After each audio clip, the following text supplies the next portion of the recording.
장맛비가 억수같이 쏟아졌다. 굵은 빗방울들이 마치 폭포수처럼 낡은 초가집 지붕을 두들겼고 바람은 대나무 숲 사이를 맹렬하게 울부짖으며 시골 마을을 더욱 을씨년스럽게 만들었다. 하늘을 가르는 굉음과 함께 번쩍이는 섬광은 빗줄기 속 희미하게 보이는 집들을 비췄다. 이곳은 깊은 산자락에 자리 잡은 작은 마을로 평소에는 평화로웠지만 예측할 수 없는 폭풍우가 몰아치면 가혹한 곳이기도 했다. 마치 오늘 밤처럼 예고도 없이 찾아오는 폭풍우는 삶을 힘들게 했다.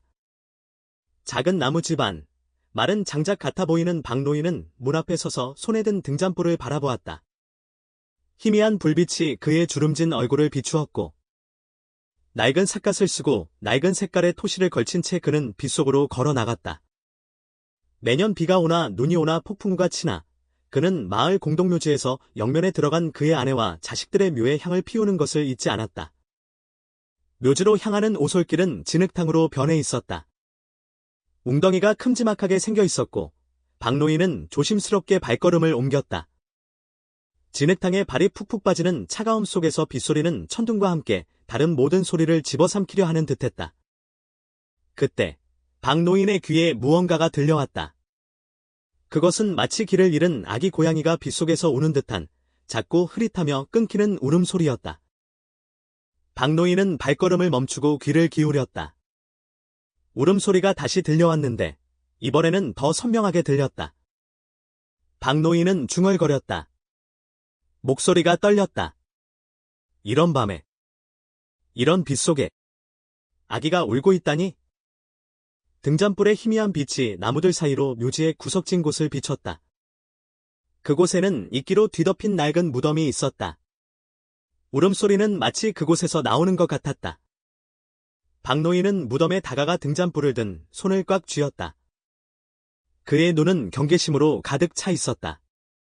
더 가까이 다가가자 그는 자신의 심장이 멎는 듯한 광경을 목격했다. 무덤 아래, 젖은 땅 위에는 낡은 천에 감싸인 갓난아기가 있었다. 아기는 빗물에 젖어 있었고 옆에는 검은 털이 축축하게 젖은 작은 강아지가 있었다. 강아지는 몸을 웅크린 채 아기를 덮고 있었다. 강아지는 어둠 속에서 빛나는 눈으로 박노인을 올려다보며 마치 아기를 구해달라고 애원하는 듯했다. 박노인은 무릎을 꿇고 아기를 조심스럽게 들어 올렸다. 작은 몸은 차가웠고 입술은 파랗게 질려 있었지만 흐릿한 울음소리는 마치 구조를 요청하는 외침처럼 들렸다. 박노인은 아기를 감싼 낡은 천을 바라보았다. 천은 낡고 찢어져 있었지만 한쪽 모퉁이에는 특이한 연꽃 무늬가 정교하고 기묘하게 수놓아져 있었다. 마치 특별한 표시 같았다. 어휴. 누가 이 어린애를 버렸을까? 박노인은 목이 메어 중얼거렸다. 강아지는 일어나 박노인에게 다가갔다. 마치 아기가 구조되는 것을 확인하려는 듯했다. 박노인은 강아지를 바라보았다. 그의 눈에는 감동이 서려 있었다. 그는 강아지가 오랫동안 이곳에 있었고 이 차가운 빗속에서 자기 몸으로 아기를 지켜왔다는 것을 깨달았다. 박노인은 더 이상 망설이지 않고 자신의 낡은 토시를 벗어 아기를 감싼 다음 등불을 들고 아기와 강아지를 데리고 묘지를 나섰다. 비는 여전히 내렸지만 그의 마음속에는 이 작은 생명을 보호해야 한다는 강렬하고 묘한 감정이 솟아올랐다. 무슨 일이 있어도 반드시 지켜야겠다는 마음이었다. 집에 도착한 박노인은 서둘러 부엌 아궁이에 불을 지폈다. 아궁이의 불빛이 집안을 따뜻하게 밝히고 빗속의 냉기를 몰아냈다. 그는 아기를 마른 천으로 닦고 옷장에서 급히 꺼낸 깨끗한 천으로 갈아입혔다. 아기는 더 크고 힘차게 울기 시작했는데 마치 따뜻함과 안전을 느끼는 듯했다. 강아지 또한 박노인에게 닦임을 받았고 아궁이 옆에서 몸을 웅크린 채 눈을 떼지 않고 아기를 바라보았다. 박노인은 그 모습을 보며 마음속 깊은 곳에서 감동이 밀려오는 것을 느꼈다. 내가 이 아이를 여기 버려진 순간부터 지켜온 거지. 박노인은 강아지의 검은 털을 부드럽게 쓰다듬으며 말했다. 이제부터 너희 둘은 내 가족이다. 박노인은 아기를 자신의 작은 침대에 눕혀 따뜻함 속에서 편안하게 잠들도록 했다. 그리고 강아지에게는 침대 옆에 담요를 깔아주었다. 그날 밤, 박노인은 한숨도 제대로 자지 못했다. 빗속에서 차갑게 떨고 있던 아기의 모습이 계속해서 그의 눈앞에 아른거렸다. 아기에게 감겨있던 연꽃 무늬천은 그에게 불안감을 안겨주었고 아기의 정체에 대해 의문을 품게 했다. 왜 이 아이는 공동묘지와 같은 곳에 버려졌을까? 박노인은 또한 강아지의 충성심에 주목하지 않을 수 없었다. 단순한 들깨라기보다는 마치 아기를 어떤 일이 있어도 지켜야 하는 특별한 임무를 맡은 것 같았다. 바깥에는 비가 그치기 시작했고 회색 구름 사이로 희미한 새벽빛이 쏟아져 내렸다. 마을 작은 집 안에서는 흐릿한 울음소리 대신 평화가 찾아왔다. 박노인은 아궁이 옆에 앉아 눈을 감고 생각에 잠겼다. 분명히 너희는 우연히 이곳에 온 것이 아니야. 어쩌면 내가 너희 둘을 지켜달라고 선택받은 것일지도 몰라. 하지만 진실을 밝혀내야 해. 저 멀리서 새벽을 알리는 첫딱 울음소리가 울려 퍼졌다. 다음 날, 얇은 구름 사이로 햇빛이 비쳐 박노인의 작은 집을 환하게 밝혔다. 밖에는 눈발이 여전히 흩날리고 있었지만 박노인의 마음속에는 묘한 따뜻함이 솟아올랐다. 그가 먹이라고 이름 지은 작은 강아지는 아궁이 옆에서 잠을 자면서도 여전히 눈을 크게 뜨고 아기를 바라보고 있었다. 갓난아기는 아침 햇살에 깨어난 듯 이불 속에서 몸을 꿈틀거렸다. 아직 잠에 취한 눈으로 주변을 둘러보았다. 박노인은 아기 옆에 앉아 부드러운 아기의 피부를 쓰다듬고 이마에 깨끗한 천을 올려놓았다. 됐다. 이제 따뜻해졌어. 그는 속삭였다. 세봄이라는 이름은 마치 그가 아기에게 느꼈던 묘한 공감에서 비롯된 것 같았다. 마치 그 아이가 그의 외로운 삶에 대한 구원과 같은 존재였다. 먹이도 일어나 박노인과 세봄에게 다가갔다. 박노인은 먹의 눈에서 충성심이 가득한 것을 보며 이 동물의 기원에 대해 묻지 않을 수 없었다. 너는 단순한 들깨가 아니야. 박노인은 먹의 검은 털을 쓰다듬으며 중얼거렸다.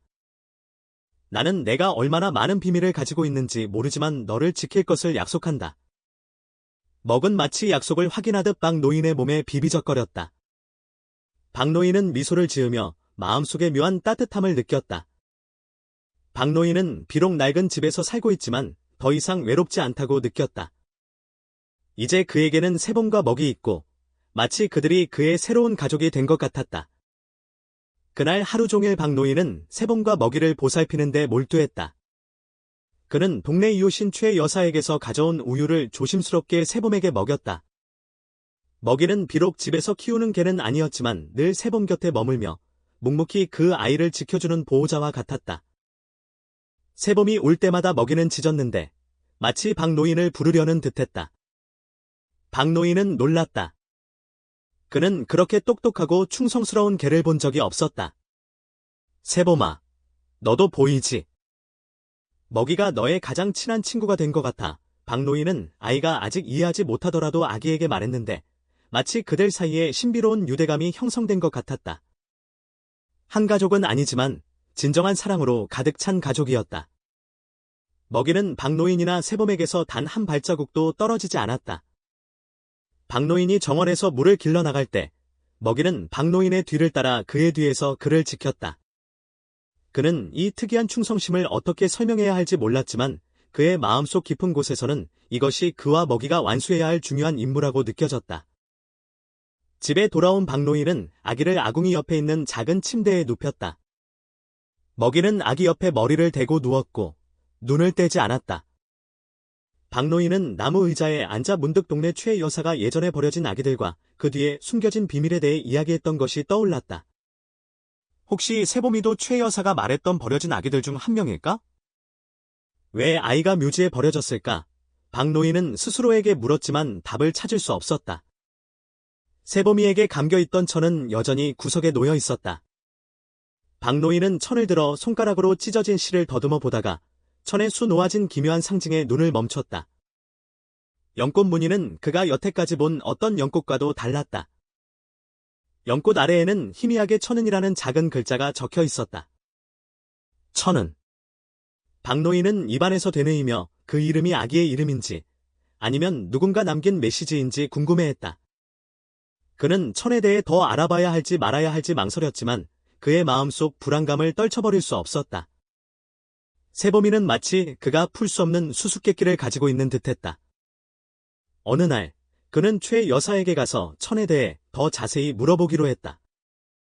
최 여사는 동네에서 오래 살아서 그런 일에 대해 잘 알고 있었고 각 사람들의 이야기를 잘 알고 있었다. 박 노인은 천을 바구니에 넣고 최 여사의 집으로 걸어갔다. 최 여사는 70세에 가까운 노부인이었지만 언제나 따뜻함과 친근함이 넘쳐났다. 그녀는 박 노인을 집으로 불러들였고 박 노인은 세보미와 천에 대한 이야기를 했다. 최 여사는 경청하며 때때로 고개를 끄덕였고 박 노인이 천은이라는 글자를 말하자 그녀의 눈이 진지해졌다. 박 노인, 내가 아무에게도 말하지 않았던 이야기가 있는데 이제는 당신이 알아야 할 때인 것 같소. 최 여사가 말했다. 이 이야기는 읍내의 박 회장 가족과 관련이 있소. 1년 전 그들은 갓 태어난 아들이 있었소. 그런데 갑자기 아기가 없어졌고 그들은 아들이 죽었다고 발표했지. 하지만 나는 그들이 진실을 숨기고 있다고 들었소. 최 여사는 잠시 침묵하더니 말을 이었다. 혹시 세보미가 버려진 아기일 수도 있소. 천에 대해서는 잘 모르겠지만 그들의 집안 물건일 수도 있소. 연꽃 무늬는 아마 아이를 알아보는 표식일 거요.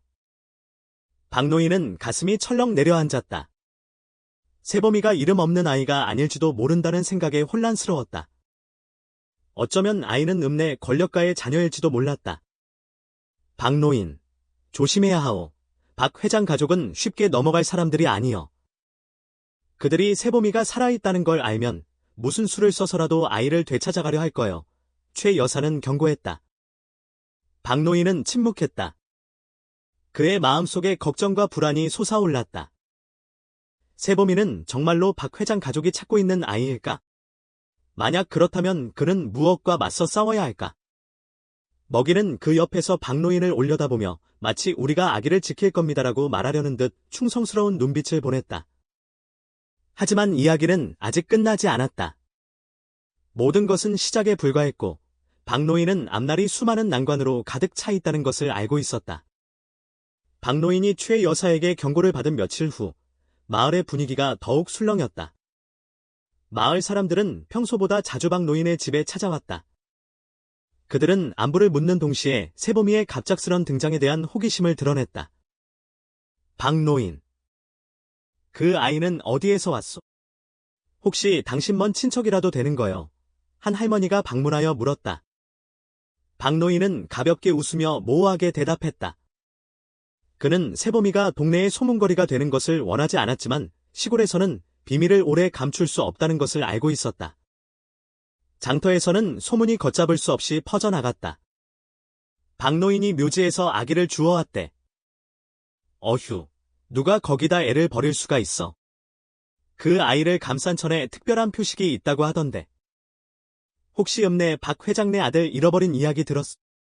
혹시 관련 있는 거 아닐까? 분명 뭔가 비밀이 있을 거야. 돈 많은 집안이라. 혹시 아이를 찾으면 박 노인 큰일 날지도 몰라. 소문은 박 노인의 귀에까지 전해졌고 그의 불안감은 더욱 커져갔다. 이 소문이 박 회장의 귀에 들어가면 그들이 세보미를 빼앗아 가려 할 것이 분명했다. 하지만 박 노인은 세보미를 그들에게 넘겨줄 생각을 할 수 없었다. 특히 최 여사로부터 진실을 들은 후에는 더더욱 그럴 수 없었다. 먹이도 긴장감을 느꼈는지 평소보다 더 경계하는 모습을 보였다. 낯선 사람이 박 노인의 집 근처에 오면 눈을 날카롭게 빛내며 마치 자신의 영토를 지키는 병사 같았다. 한 번은 박 노인이 세보미의 낡은 천을 빨다가 천은이라는 글자를 언급했을 때 먹이는 낮은 신음소리를 내며 귀를 쫑긋 세웠다. 그리고는 마치 누군가가 다가오고 있다는 듯이 문밖을 향해 눈을 돌렸다. 이 개.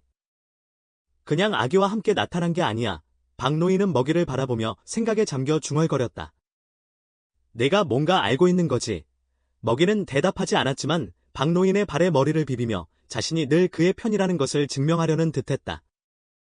어느덧 해질녘 박 노인이 저녁 식사를 준비하고 있을 때 노크 소리가 들렸다.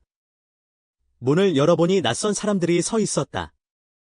그들 가운데에는 말끔하게 차려입은 중년 남자가 있었고 그 옆에는 붉은색 비단 한복을 입은 여자가 함께 서 있었다.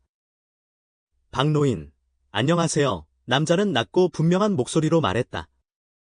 나는 읍내의 박 회장이요. 묘지에서 아기를 주워서 돌보고 있다고 들었소. 박노인은 움찔했지만 곧 평정을 되찾았다.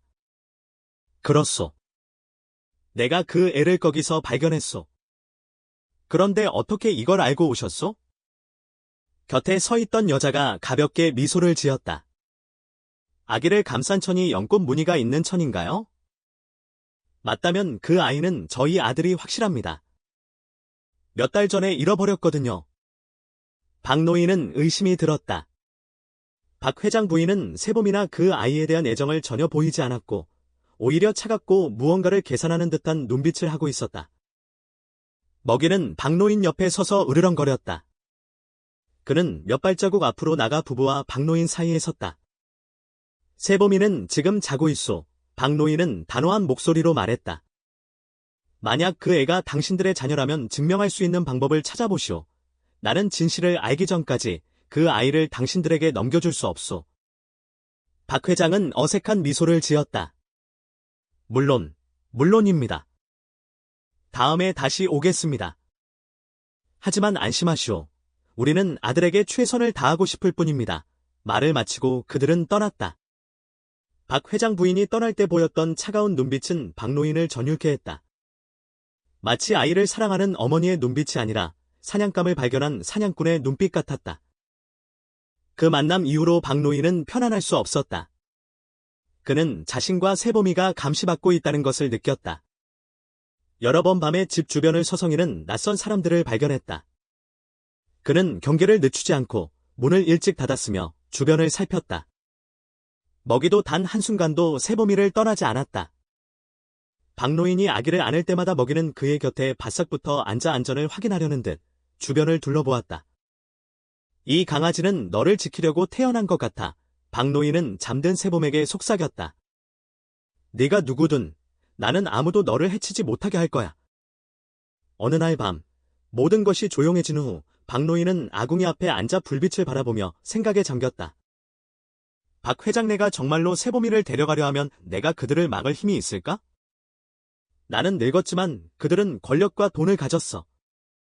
하지만 내가 그 아이를 그들에게 넘겨주면 그들은 정말로 그 아이를 사랑해줄까? 아니면 이용하기만 할까? 그의 눈은 연꽃 무늬 천에 멈췄다. 마음속에서 진실을 밝히라는 목소리가 들려왔다. 하지만 그렇게 하면 세봄이를 영영 잃을 수도 있다는 것을 알았다. 어떻게 되든 나는 이 일을 알아내야 해. 박노인은 주먹을 꽉 쥐며 혼잣말을 했다. 너 같은 어린 생명이 더 이상 고통받게 할 수는 없어. 박노인은 박 회장과 만난 이후 그의 마음속에 무거운 짐이 더해졌다. 그는 자신의 평화로운 삶과 세봄이의 행복이 위협받고 있다고 느꼈다. 그는 걱정으로 가득 차 있었고 박 회장 부인의 차갑고 계산적인 눈빛에 불안했다. 며칠 후 박노인은 집 주변에서 이상한 징조들을 포착했다. 낯선 사람들이 오가며 이상하게 서성였고 마치 무언가를 감시하듯 주변을 살폈다. 밤에는 마을에서 개 짖는 소리가 울려 퍼졌고 때때로 그의 집 주변에서 어슬렁거리는 사람들의 그림자가 보였다. 어느 날 저녁 박노인이 세봄을 재우고 있는데 먹이가 갑자기 일어섰다. 그는 문 앞에 서서 마치 무언가를 감지한 듯 으르렁거렸다. 박노인은 등잔불을 들고 밖으로 나갔다. 비가 조금씩 내리기 시작했지만 밖은 어두컴컴하고 낯선 사람은 아무도 보이지 않았다. 뭘 본 거니? 박노인이 물었지만 먹이는 으르렁거리는 것을 멈추지 않았다. 그날 밤 내내 먹이는 문 앞에 누워서 어둠 속에서 눈을 떼지 않았다. 박노인은 불안감이 현실로 다가오고 있음을 느꼈다. 어느 아침 박노인이 정원에서 일하고 있을 때 한 남자가 찾아왔다. 그는 자신이 박 회장 가족의 변호사라고 소개하며 분명한 제안을 했다. 박노인, 우리는 당신이 우리 아들을 구해준 것에 감사하고 있습니다. 하지만 아기는 우리에게 속해 있고 우리는 당신에게 합당한 보상을 해줄 것입니다. 여기 돈이 있습니다. 받으시고 아이를 우리에게 넘겨주십시오. 변호사는 돈 봉투를 테이블 위에 놓으며 강한 설득력을 보였다. 박노인은 봉투를 바라보다가 차가운 눈빛으로 변호사를 바라보았다. 돈은 필요 없습니다. 만약 내가 세봄이를 당신들 가족에게 넘기면 당신들이 정말로 그 아이를 사랑할지 알고 싶을 뿐입니다. 변호사는 잠시 당황했지만 어색하게 웃었다. 물론입니다. 박노인. 그 아이는 박 회장 부인의 친자식입니다. 하지만 박노인은 설득되지 않았다. 만약 그들이 정말로 사랑한다면 왜 묘지에 아이를 버렸습니까? 왜 내가 그 아이를 밤에 차가운 빗속에서 발견해야 했습니까? 변호사는 잠시 침묵하더니 더 차가운 목소리로 말했다. 박노인, 당신은 신중하게 생각해야 할 것입니다. 우리 가족은 권력이 있습니다. 당신이 아이를 계속 데리고 있다면 당신은 무사하지 못할 것입니다. 그는 말을 마치고 떠났다. 불안감이 집에 가득 찼다. 그날 밤, 먹이는 평소와 달리 집안을 계속해서 뛰어다녔다. 때로는 으르렁거리고 때로는 숲을 향해 짖었다. 박노인은 등불을 켜고 밖을 살펴보았지만 아무것도 발견하지 못했다. 혹시 그들이 우리를 감시하고 있는 걸까? 박노인은 중얼거렸다. 먹이는 그의 곁에 서서 결연한 눈빛을 보였다. 마치 싸울 준비가 된 듯했다. 다음 날 밤, 박노인이 깊이 잠든 사이 먹이가 갑자기 짖기 시작했다. 박노인은 서둘러 일어나 새봄을 안고 등잔불을 든 채 밖으로 뛰쳐나갔다. 등잔불의 희미한 빛은 뒷문으로 몰래 들어오려는 두 사람의 그림자를 비추었다. 한 명은 큰 가방을 들고 있었고 다른 한 명은 나무 막대기를 들고 있었다. 둘 다 재빨리 집으로 들어오려 했지만 먹이가 달려들어 막았다. 먹이는 맹렬하게 으르렁거리며 가방을 든 남자에게 달려들었다. 먹이의 으르렁거리는 소리가 조용한 밤을 가르자 낯선 사람들은 놀랐다. 먼저 저 개부터 잡아. 그들 중 한 명이 소리쳤지만 먹이는 너무 빨랐고 계속해서 공격했다. 박노인은 나무 막대기를 휘두르며 그들을 막았다. 내 집에서 당장 나가. 그의 분노에 찬 목소리가 밤에 울려 퍼졌다. 몸싸움 소리가 커지자 가까운 곳에 살던 주민들이 깨어났고 마을 불빛이 하나둘씩 켜졌다. 사람들이 달려오자 낯선 사람들은 물러났고 박노인은 먹이 옆에서 숨을 몰아쉬고 있었다. 먹이는 심한 상처를 입었지만 여전히 그의 눈에는 강인함이 남아 있었다.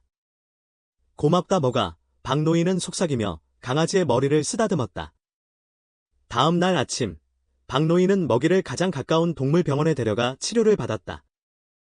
치료를 받는 동안 그는 두꺼운 털 밑에 숨겨진 작고 낡은 목걸이를 발견했다.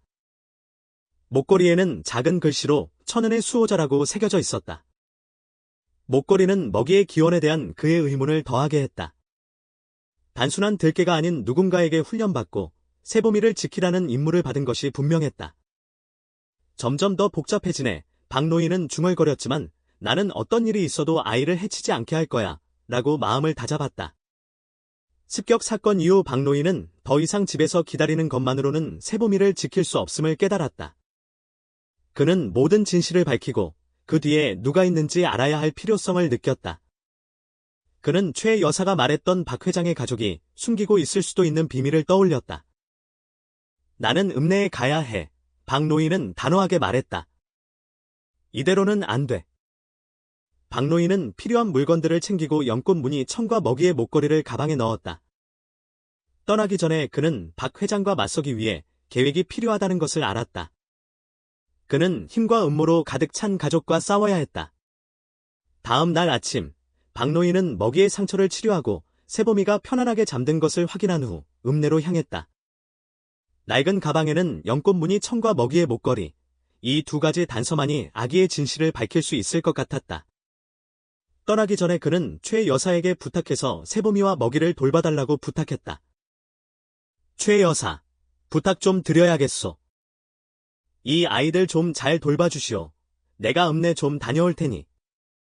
최 여사는 걱정스러운 표정으로 박노인을 바라보았다. 정말 갈 수 있겠소? 그들은 권력 있는 사람들이여. 당신 혼자서는 그들에게 대항할 수 없소. 박노인은 애처롭게 웃으며 단호하게 말했다. 나는 아이를 빼앗기기 위해 여기서 기다리고 있을 수는 없소. 보호할 기회가 온다면 반드시 그렇게 할 것이오. 나는 새보미뿐만 아니라 나 자신을 위해서도 진실을 알아내야 하오. 나는 아이가 없었지만 이제 새보미가 나의 전부여. 최 여사는 한숨을 내쉬었지만 고개를 끄덕였다. 조심해서 다녀오시오. 내가 아이들을 잘 돌볼 테니. 하지만 박노인, 너무 성급하게 행동하지는 마시오. 읍내는 마을에서 10km 이상 떨어져 있었고 박노인과 낡은 자전거에게는 쉬운 거리가 아니었다. 읍내로 향하는 길은 울창한 대나무 숲과 초록빛 들판을 지나 굽이굽이 이어져 있었다. 해는 뜨거웠지만 그의 눈은 결의로 가득 차 있었다. 그의 머릿속에는 박 회장이 정말 세보미의 친부일까? 만약 그렇다면 왜 아이를 되찾기 위해 갖은 수단을 동원하는 것일까? 왜 먹이가 천은의 수호자라는 글씨가 새겨진 목걸이를 차고 있었을까 하는 의문들이 계속 맴돌았다. 읍내에 도착한 박노인은 중심부에 자리 잡은 큰 저택 앞에 멈춰 섰다. 그곳은 박 회장 가족의 집으로 알려진 곳이었다. 높은 철문은 굳게 잠겨 있었고 정원 안에는 나무들이 정성스럽게 손질되어 있었다. 마치 요새처럼 보이는 웅장한 건물은 그의 세계와 그들의 세계 사이의 큰 거리를 실감하게 했다. 하지만 그는 망설이지 않고 배를 누르는 대신 근처 작은 식당으로 들어갔다. 읍내 사람들이 자주 모여서 이야기를 나누는 곳이었다. 혹시 박 회장네 집 아시는 분 계시오? 박노인은 여주인에게 물었다. 여주인은 40대 후반의 활발한 여성이었다. 그녀는 즉시 대답했다. 알다마다요. 이 읍내에서 모르는 사람이 없을 거려. 부자지만 댁은 좀 복잡하다고 하더라고요. 몇 달 전에는 아들을 잃었다고 하던데요. 다른 일은 없었소? 예를 들면 그 아이가 정말로 실종된 것인지 아니면 뭔가 다른 점이라던가. 박노인은 조심스럽게 물었다. 여주인은 소리를 낮추고 눈을 반짝이며 말했다. 그 아이는 박 회장 부인의 친아들이 아니라던데요. 박 회장이 다른 여자와 바람을 피운 결과물이라고요. 마누라가 그걸 알고 화가 나서 남편을 협박해서 애를 버리게 했다고 하던데요. 박노인은 마음이 무거워졌다. 소문이 최 여사의 이야기와 일치했다. 하지만 박노인이 더욱 불안해하는 이유는 박 회장이 왜 지금 다시 아이를 찾으려 하는 것인지에 대한 의문이었다. 박노인이 생각에 잠겨 있을 때 수수하게 차려입은 젊은 여자가 식당으로 들어왔다. 그녀는 박노인을 알아보고 그에게 다가왔다. 혹시 소나무 마을에서 오신 분 맞으세요? 묘지에서 주운 아이를 키우고 계신다고 들었어요. 박노인은 움찔하며 경계심을 갖고 물었다. 당신은 누구인데 그런 걸 알고 있소? 여자는 주변을 둘러본 후 작은 목소리로 속삭였다. 저는 박 회장 집에서 일하는 사람입니다. 저는 그 아이에 대해 알고 있고 그 집안에서 무슨 일이 일어나고 있는지 다 알고 있어요. 박노인은 잠시 침묵하다가 그녀의 이야기를 계속 기다렸다. 절대 그 아이를 그들에게 넘겨주지 마세요. 그 아이는 박 회장 부인의 친아들이 아니에요. 박 회장이 부유한 아버지에게서 상속을 받기 위해 그 애를 이용하려 하고 있어요. 유언에 따르면 친아들만이 상속받을 수 있다고 합니다. 만약 그 아이를 넘겨주면 사랑받는 대신 그들의 목적을 달성하기 위한 도구가 될 뿐입니다. 박노인은 그녀의 말을 듣고 피가 얼어붙는 듯한 느낌을 받았다. 그동안 품어왔던 의심이 현실이 된 것이다. 박 회장 가족은 세보미를 사랑해서 키우려는 것이 아니었다. 단지 그들은 탐욕을 위해 이용할 뿐이었다. 그럼 아기의 친어머니는 어떻게 됐습니까? 박노인이 물었다. 그 여자는 고개를 저었다. 잘 몰라요. 듣자 하니 아이를 낳자마자 어쩔 수 없이 떠나야 했다고 해요. 하지만 그 아이를 사랑하고 버리고 싶어 하지 않았던 것은 분명해요. 천과 먹이는 그 아이를 지키기 위해 남겨진 것이라고 합니다. 박 회장 가족이 아이의 존재를 숨기려고 한다는 것을 알고 있었던 거죠. 박노인은 그날 밤 마을로 돌아왔다. 가슴은 무거웠지만 이제 진실을 알게 되었으니 세보미를 보호하기 위해 모든 것을 다하리라 다짐했다. 박 회장 가족이 어떻게든 아이를 되찾아가려 할 것이고 자신 또한 그에 맞서 싸울 것이라는 것을 알았다. 박노인은 자신이 짊어져야 할 책임감에 가슴이 벅차올랐다. 그에게 세범은 이미 단순한 아이가 아니었다. 그는 결심했다. 세범이를 반드시 지켜야 한다고. 그날 이후 박노인은 험난한 여정을 시작했다. 진실을 알고 나니 그가 이겨내야 할 상대가 얼마나 무서운지 깨달았다. 박노인은 읍내에서 돌아온 후 그의 마음속에는 무거운 짐이 가득했다. 그는 들은 이야기들이 걱정스러울 뿐 아니라 그의 마음속 깊은 곳에서 분노를 불러일으켰다. 세보미는 무명의 아이가 아니었다. 그녀는 박 회장 가족의 거대한 음모의 중심에 있었고 박노인은 아이를 그들에게 넘겨줄 수 없었다. 집에 돌아오자마자 박노인은 최악의 상황에 대비하기 시작했다. 그는 단단한 대나무로 정문과 창문을 보강했고 뒷문에 큰 빗장을 추가했다. 먹이는 상처가 완전히 아물지 않았음에도 불구하고 충성스러운 경비견처럼 그의 곁을 지켰다. 우리는 경계를 해야 해. 뭐가? 박노인은 강아지의 머리를 부드럽게 쓰다듬으며 말했다. 그들은 쉽게 포기하지 않을 거야. 먹이는 박노인을 바라보며 그의 말을 이해하는 듯한 결의에 찬 눈빛을 보였다. 그는 또한 최 여사에게 부탁해서 며칠 동안 세보미를 보살펴달라고 했다. 그는 사태가 더 악화되면 아기를 집에 두고 싶지 않았다. 최 여사는 걱정스러워했지만 동의했다. 어느 날 오후, 박노인이 집 처마를 고치고 있을 때 검은 승용차 한 대가 그의 집 앞에 멈췄다. 박 회장 가족이 다시 나타난 것이다. 이번에는 부부뿐 아니라 2명의 덩치 큰 남자들도 뒤에 서 있었다. 분명히 경호원들일 것이다. 박 회장은 차에서 내리며 늘 그렇듯 능글맞은 미소를 지었지만 그의 눈은 차가웠다. 박노인, 다시 왔습니다. 이번에는 신중하게 생각하시길 바랍니다. 우리는 우리 아들을 데려가기 위해 왔습니다. 박노인은 울타리 앞에 서서 나무 지팡이를 꽉 쥐었다. 내가 말했지 않소. 만약 당신들이 진정한 부모라면 증명해 보시오. 그렇지 않으면 내가 그 아이를 당신들에게 넘겨줄 일은 없을 거요. 박 회장 부인은 비웃으며 말했다. 저 늙은이가 고집이 세군요. 당신이 지금 누구한테 대항하는지 알고 있나요? 알다마다요. 박노인은 냉랭하게 대답했다. 하지만 당신들이 누구든 상관없소. 내 관심사는 그 아이가 사랑받아야 한다는 것이지 이용당해서는 안 된다는 것이오. 박 회장 부인은 잠시 움찔거렸지만 곧 오만함을 되찾았다. 좋소. 박노인 박 회장이 말을 가로챘다. 만약 협조하고 싶지 않다면 우리는 우리 방식대로 하겠소. 그날 밤 박노인은 아궁이 옆에 앉아 문에서 눈을 떼지 못했다. 그는 불안감이 집 전체를 덮고 있음을 느꼈다. 먹이는 그의 옆에 있었고 눈을 크게 뜨고 무언가에 대비하듯 어둠을 바라보았다. 자정이 가까워질 무렵 뒷문에서 작은 소리가 들렸다. 먹이는 으르렁거리며 뛰어나갔고 박노인은 나무 지팡이를 들고 그의 뒤를 따라갔다. 박노인이 문을 열자 뒷문을 비집고 들어가려는 2 그림자가 보였다. 먹이는 으르렁거리며 그림자 중 하나에 달려들었다. 강아지가 남자의 팔을 물자 남자는 비명을 질렀다. 저 개부터 잡아. 다른 남자가 소리쳤지만 먹이는 너무 빨라서 2 사람을 계속 공격했다. 박노인은 지팡이를 들고 먹이를 보호하기 위해 싸웠다. 내 집에서 당장 나가. 그는 소리쳤다. 싸움 소리가 커지자 마을 이웃들이 깨어났다. 집집마다 불이 켜지고 사람들이 달려왔다.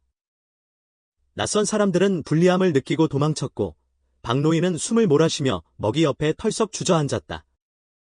고맙다. 뭐가? 그는 부드럽게 강아지의 머리를 쓰다듬으며 말했다. 다음 날 아침 박노인은 먹이를 동물병원에 데려가 치료를 받게 했다. 그는 치료 중에 낡은 목걸이를 발견했고 거기에는 천은의 수호자라는 글자가 새겨져 있었다.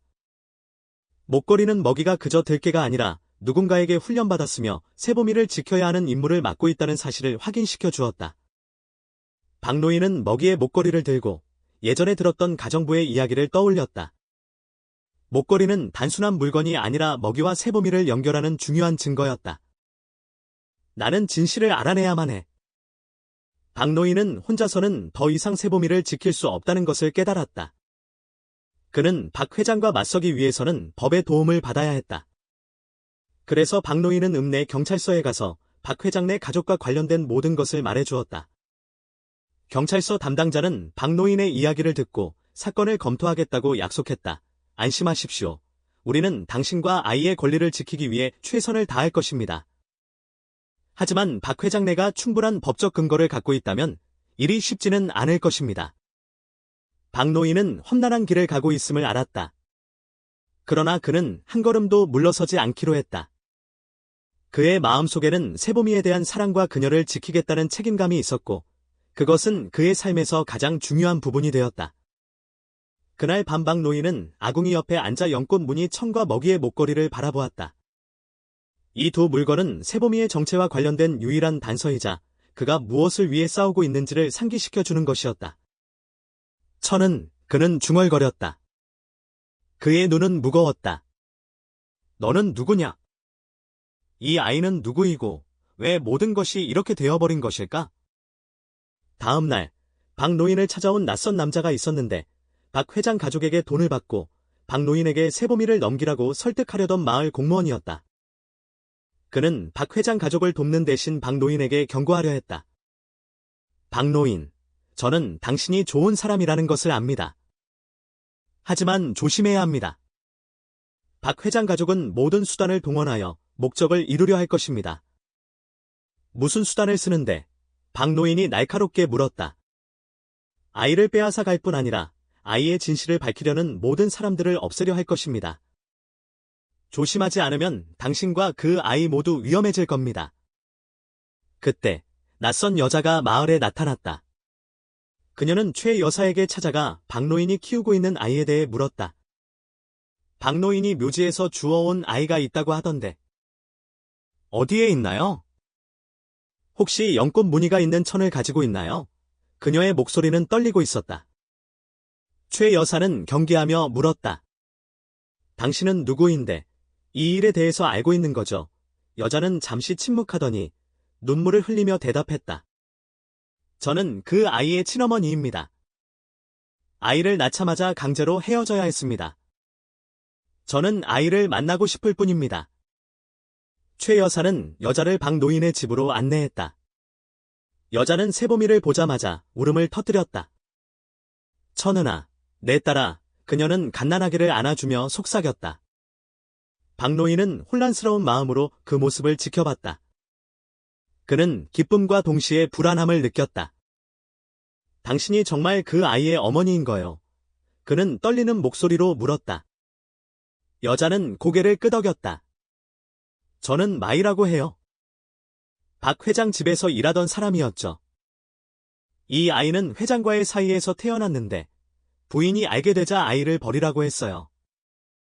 저는 할 수 없이 묘지에 아이를 버려야 했지만 아이를 지키기 위해 천과 먹이를 남겼어요. 박 노인은 혼란스러웠다. 마이의 이야기는 박 노인의 의문을 해소해 주었지만 그는 걱정스러웠다. 만약 박 회장네가 마이가 돌아왔다는 것을 알게 된다면 마이와 세봄이 모두 위험에 처할 수 있었다. 그쪽 가족은 아이를 빼앗기 위해 무슨 짓이든 다 할 겁니다. 이미 우리 집에 쳐들어와서 나를 위협했소. 박 노인은 걱정스럽게 말했다. 마이는 눈물을 글썽거렸다. 그들이 잔인한 것을 알지만 내 아이를 포기할 수는 없습니다.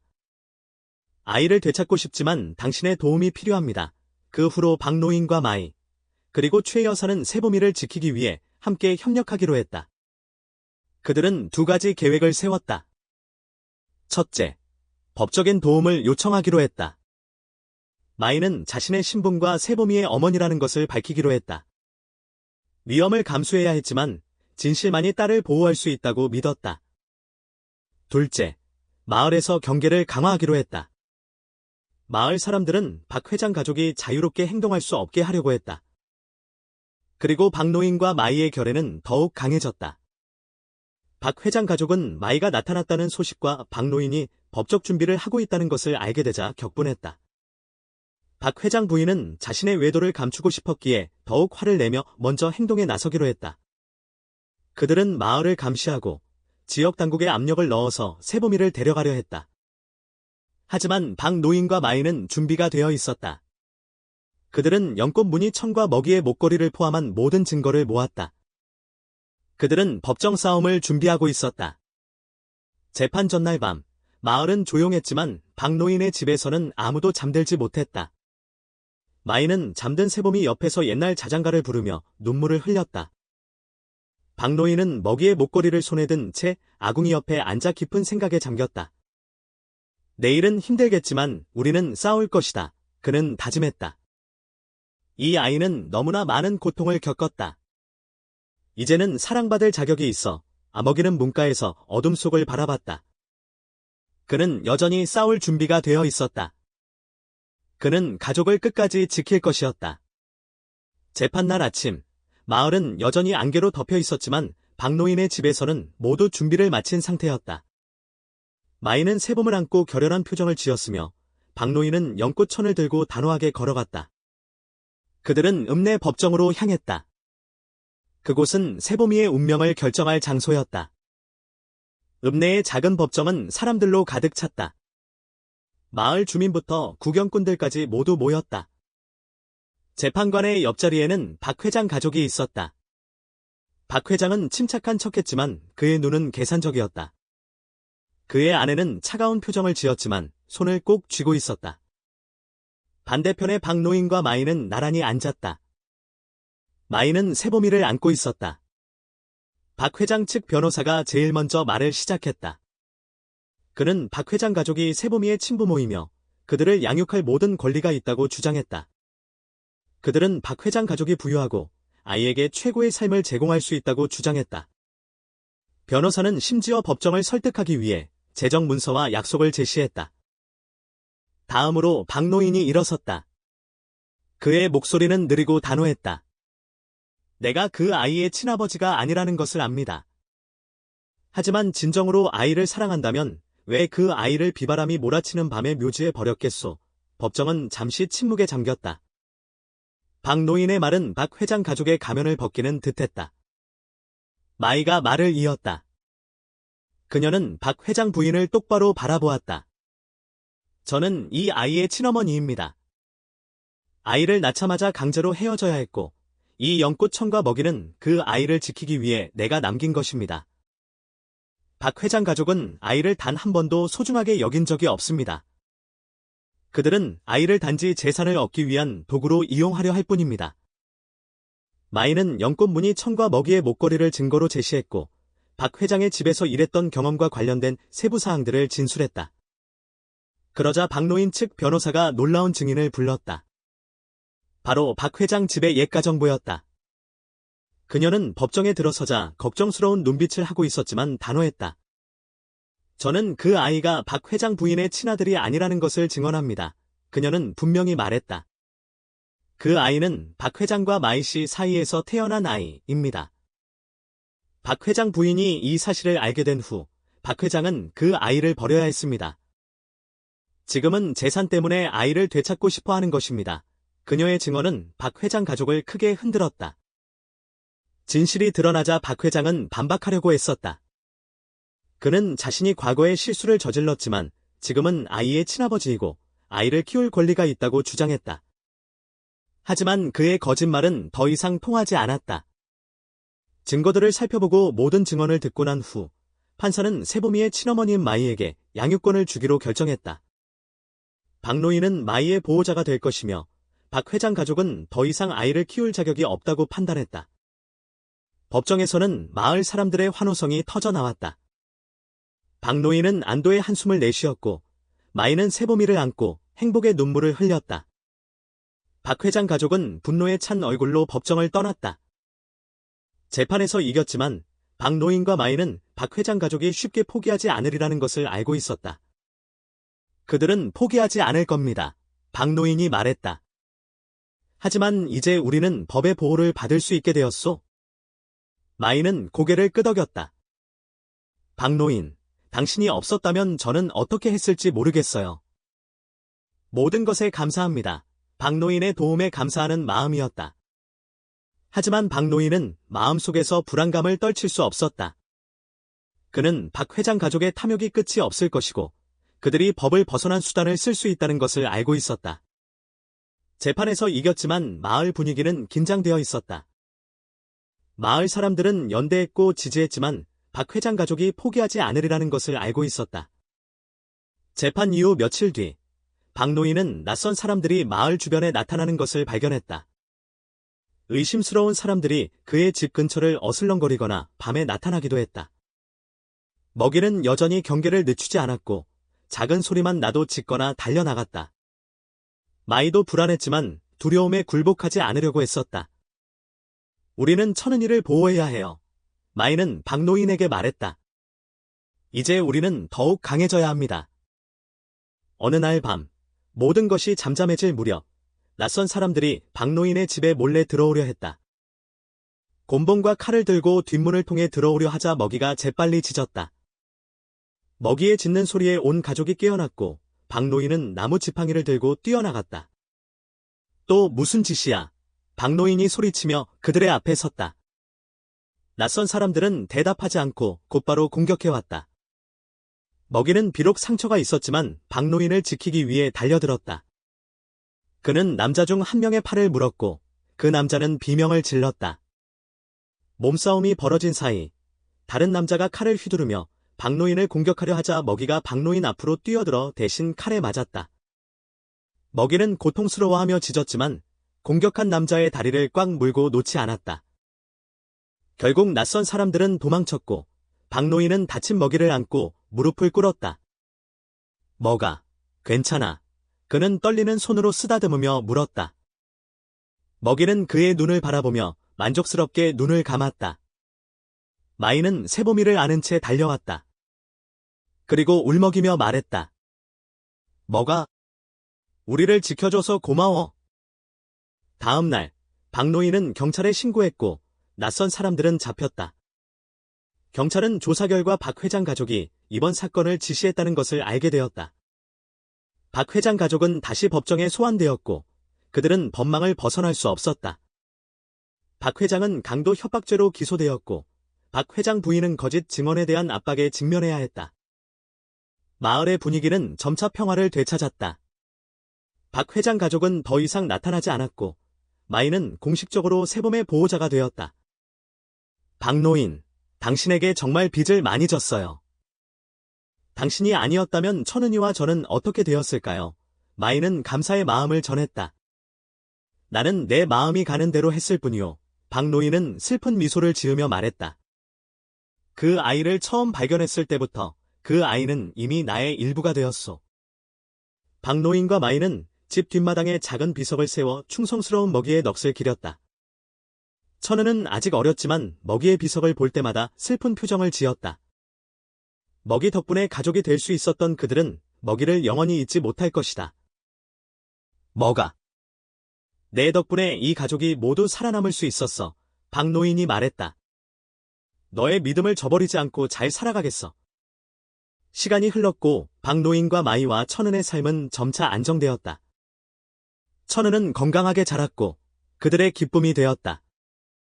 마을 사람들은 그들을 자주 방문하며 따뜻한 마음을 전해주었다. 어느 날 저녁, 해질녘에 박노인은 집 처마에 앉아 마당에서 뛰어노는 천은을 바라봤다. 마이는 그 옆에 서서 아이를 바라보며 미소를 지었다. 마이 박노인이 말했다. 이 삶은 정말 소중해. 마이가 동의했다. 맞아요. 그동안 겪었던 아픔들 속에서도 행복을 찾게 될 거라고는 생각도 못했어요. 박노인은 따뜻하게 말했다. 삶에는 폭풍우가 몰아칠 수 있지만 폭풍우 뒤에는 늘 빛이 있소. 중요한 것은 우리가 사랑과 충성심을 가지고 그것을 극복해냈다는 것이오. 이야기는 박노인과 마이의 작은 가족이 어둠 속에서 서로에게 빛이 되어주며 끝나고 있었다. 혈연은 없었지만 그들은 사랑과 충성심이 모든 것을 이길 수 있다는 것을 증명했다. 먹이는 더 이상 그들과 함께 할 수 없지만 그들의 마음속에 영원히 살아 숨 쉴 것이다. 그날 밤은 바람이 스산하게 불었지만 가족의 집은 그 어느 때보다 따뜻했다.